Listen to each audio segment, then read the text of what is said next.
Bismillahirrahmanirrahim. Assalamualaikum warahmatullahi wabarakatuh. Salam sejahtera, salam sehat untuk kita semuanya. Kembali ketemu dengan saya dalam diskusi kuliah hukum Mufti Fajar yang kali ini masih mengenai perlindungan konsumen, dan kita akan diskusikan tentang penyelesaian sengketa konsumen. Nah, sudah kita bahas pada sesi-sesi sebelumnya mengenai perlindungan konsumen, baik dari konsep, kemudian regulasinya, peraturan perundangannya, hingga pada tanggung jawabannya. Nah, sekarang kita bicara mengenai penyelesaian sengketa. Penyelesaian sengketa ini didasarkan pada pasal 45, di mana disebutkan setiap konsumen yang dirugikan dapat menggugat pelaku usaha. Artinya setiap konsumen dirugikan dapat menggugat pelaku usaha melalui lembaga yang bertugas menyelesaikan sengketa antara konsumen dan pelaku usaha. Kemudian yang pasal kedua, penyelesaian sengketa konsumen dapat ditempuh melalui pengadilan atau di luar pengadilan. Artinya ada dua pilihan jalur di mana konsumen dapat melakukan penyelesaian sengketa. Apakah dia melakukan penuntutan di pengadilan, dalam hal ini peradilan umum, ataukah dia melakukan tuntutan di luar peradilan, yaitu melalui lembaga arbitrase. Kalau di dalam Undang-Undang Perlindungan Konsumen itu ada lembaga namanya Badan Penyelesaian Sengketa Konsumen. Nah, namun di dalam pasal 3, penyelesaian sengketa di luar pengadilan sebagai dimaksud pada ayat 2 tidak menghilangkan tanggung jawab pidana. Nah, ini juga menyatakan bahwa apabila kesalahan pelaku usaha itu berakibat pada kesalahan pidana sesuai ketentuan peraturan dalam yang diatur dalam perlindungan konsumen, maka itu tidak menghilangkan tanggung jawab pidananya, walaupun dia dapat tetap dituntut secara perdata maupun secara administratif. Yang keempat, nah ini yang menarik, saudara-saudara, apabila penyelesaian sengketa konsumen di luar pengadilan, gugatan melalui pengadilan hanya dapat ditempuh apabila upaya tersebut dinyatakan tidak berhasil oleh salah satu pihak atau oleh para pihak yang bersengketa. Jadi kalau kemudian memilih misalnya mediasi atau arbitrase, bahkan kemudian putusan itu tidak mungkin dijalankan, maka konsumen, salah satu pihak atau kedua pihak bahkan, boleh mengajukan ke pengadilan negeri untuk mengajukan gugatan secara jalur peradilan. Ini yang sebenarnya menuai kontradiktif. Mengapa? Karena dalam Undang-Undang Arbitrase, apa yang sudah diputus dalam arbitrase tidak boleh diperiksa lagi di dalam Undang-Undang Perlindungan Konsumen, di dalam peradilan umum. Begitu juga sebaliknya, kasus yang telah diputus oleh peradilan tidak boleh diperiksa oleh arbitrase, karena nanti akan menunjukkan dualisme putusan hukum. Namun demikian, perlu kita dalami lagi bahwa dinyatakan tidak berhasil oleh salah satu pihak atau kedua pihak ini berkaitan tentunya dengan hal-hal yang bisa membatalkan putusan arbitrase sesuai Undang-Undang Arbitrase. Ya, ada dalam pasal Undang-Undang Arbitrase itu misalnya ada dokumen palsu, ada kesaksian palsu dan seterusnya, maka itu bisa, atau putusan tidak bisa dilaksanakan. Nah, ini baru ke pengadilan.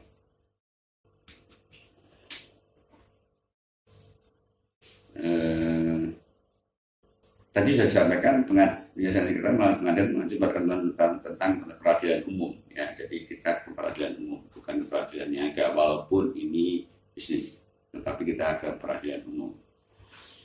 Penyelesaian sengketa di luar pengadilan itu melalui Badan Penyelesaian Sengketa Konsumen, ya, BPSK, itu diatur juga di dalam Undang-Undang Konsumen. BPSK ini akan menangani sengketa konsumen dari proses APS, alternatif penyelesaian sengketa ya, seperti negosiasi, mediasi, hingga pada level arbitrase. Nah, ini yang dilakukan di sengketa di luar pengadilan. Itu tentang jalur. Nah, sekarang siapa yang dapat menggugat? Konsumen. Di dalam pasal 46 dijelaskan gugatan konsumen itu bisa dilakukan oleh konsumen seorang, artinya orang per orang sendirian yang dirugikan, atau ahli warisnya jika dia sampai meninggal dunia. Yang kedua, sekelompok konsumen yang mempunyai kepentingan yang sama atau sering disebut dengan class action. Ya. Jadi siapa yang berhak menggugat konsumen itu adalah konsumen pribadi tunggal. Yang kedua, konsumen secara berbarengan atau disebut dengan class action. Jika kepentingannya sama, ya artinya kepentingan sama, misalnya kita menggugat maskapai penerbangan, maka satu penumpang dalam satu pesawat, penumpang dalam satu pesawat itu bisa menggugat bersama-sama karena kepentingannya sama.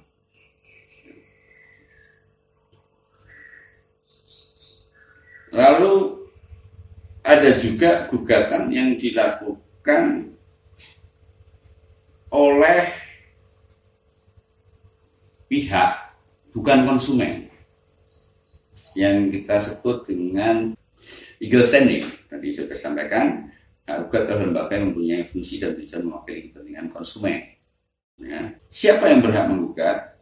Yang berhak menggugat itu adalah lembaga swadaya masyarakat (LSM) yang dalam prakteknya sering kita dengar ada YLKI, Yayasan Lembaga Konsumen Indonesia, di mana atau lembaga-lembaga konsumen lainnya yang secara normatif dia didirikan memang untuk melakukan perlindungan terhadap konsumen. Maka dia boleh menggugat untuk dan atas nama konsumen.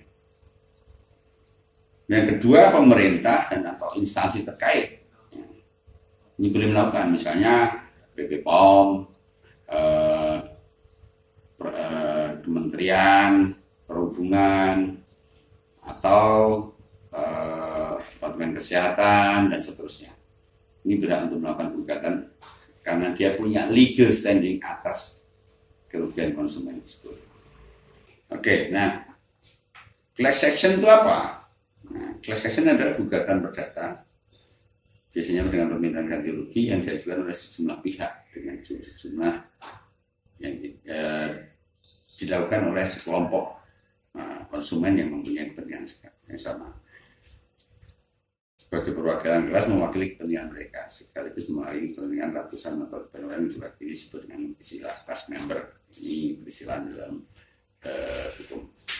Class action merupakan instrumen hukum yang dapat menjamin kerugian yang bersifat massal.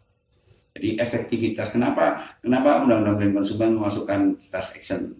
Ya, karena ini akan lebih memudahkan ganti rugi yang bersifat massal, sehingga tidak masing-masing orang melakukan gugatan sendiri-sendiri. Dan class action ini cocok ketika kita menghadapi perusahaan besar, ya. Sebab kalau perusahaan besar itu sangat kuat ya, dari sisi apapun, dihadapi masing-masing konsumen ini tentu tidak bisa atau kurang efektif. Tetapi kalau dilakukan secara masif bersama-sama melalui mekanisme class action, maka ini menjadi lebih efektif. Nah, manfaat class action dan legal standing. Pertama, proses berperkara bersifat ekonomis, ya, karena dilakukan secara perombongan. Yang kedua, akses kepada keadilan menjadi efektif dan efisien karena apabila diajukan secara individual itu mengakibatkan beban bagi calon, mengakibatkan bagi penggugat konsumen tunggal, ya, karena dia harus mempunyai resource yang cukup, apakah dana, apakah waktu, apakah kemudian bidang psikologi dan sebagainya. Tetapi ketika dia berjuang bersama-sama, dia akan membangun itu secara bersama-sama.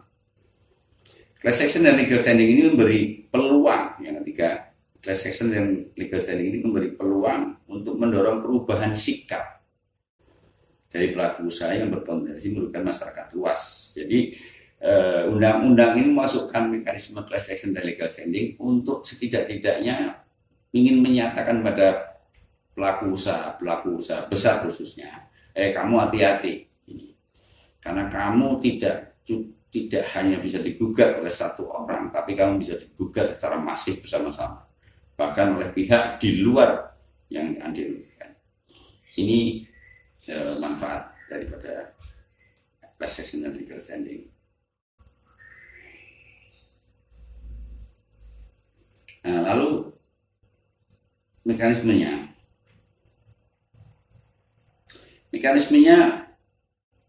kalau kita mengajukan pengaduan ke PPSK,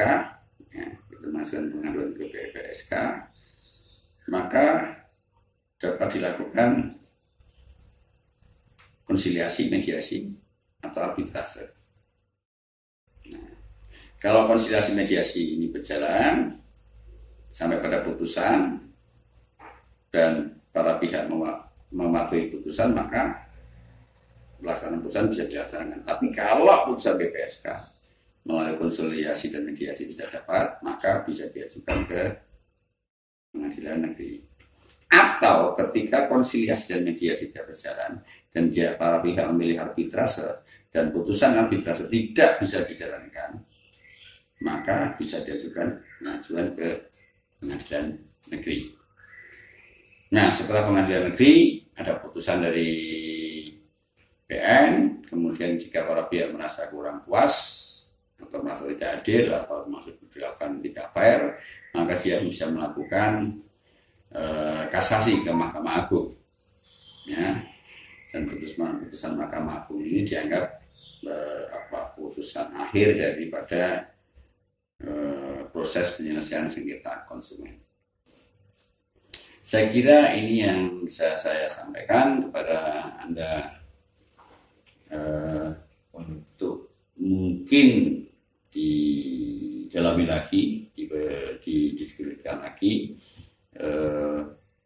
dan menjadi bahan untuk pemikiran atau bahan riset lebih lanjut. Cukup sekian, saya mohon maaf jika ada yang kurang. Assalamualaikum warahmatullahi wabarakatuh. Salam sejahtera, salam sehat selalu.